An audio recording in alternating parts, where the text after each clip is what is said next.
নমস্কার। আজকে এলাম কাঠালিয়ার দক্ষিণ মহেশপুরে। একজন ভদ্রলোক আমার সঙ্গে গতকাল রাতে যোগাযোগ করেছিল। ওনার বাগানের অনেকগুলি গাছের অনেক রকম সমস্যা। তো সেই সমস্যাগুলি আজকে আমি ভিডিও করলাম।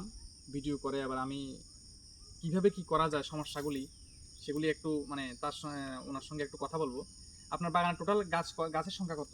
500 500 হবে। 500 হবে। তার মধ্যে ল্যাটেক্স আসে না বা অল্প অল্প আসছে এরকম গাছের সংখ্যা কত? ড্রাই আসছে অন্তত 100 গাছ, 100 গাছ টোটালি কষ আসছে না? টোটালি কষ আসছে না। শেষবার কবে সার দিয়েছিলেন এবং কোথা থেকে দিয়েছিলেন? তো বছর গেছে বা দিনের আগের বছর 2 বছর হবো। বাজারে যে নরমাল মানে সার, chemical সারগুলি কেমিক্যাল আছে। সারগুলি, ইউরিয়া, আচ্ছা। ড্যাপ, পটাশিয়াম সারগুলি অনেক বছর হয়তো বা ওগুলি দিয়েছেন। দীর্ঘদিন এবার তো এগুলি ছিল। আপনাকে অনুরোধ করবো যে আপনি একবার এই সারগুলি অন্তত ব্যবহার করে দেখতে পারেন। কি হয় না হয় সেটা অবশ্যই জানাবেন, ফিডব্যাক অবশ্যই জানাবেন, যেহেতু এটা একটা জৈব সার।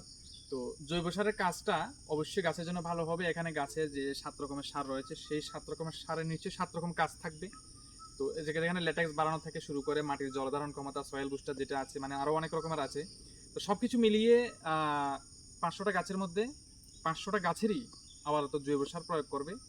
তো জৈব সার প্রয়োগ করার পরে কি হয় না হয় অবশ্যই আমি ওনার কাছে আবার আসবো, ফিডব্যাক নেব এবং সেই ফিডব্যাকটা আপনাদের সামনে তুলে ধরার চেষ্টা করব। ভালো থাকবেন। আপনার সঙ্গে কথা বলে ভালো লাগলো। এলাম আপনাদের একটা নতুন জায়গাতে, বাগানটা দেখলাম। কোনো অসুবিধা হলে বা কোনো ধরনের বাগানের সমস্যা দেখা দিলে আপনি সেই সমস্যাটা ভিডিও করে বা ছবি তুলে আমাদেরকে পাঠাবেন, আমরা সমাধানের চেষ্টা করব। ধন্যবাদ।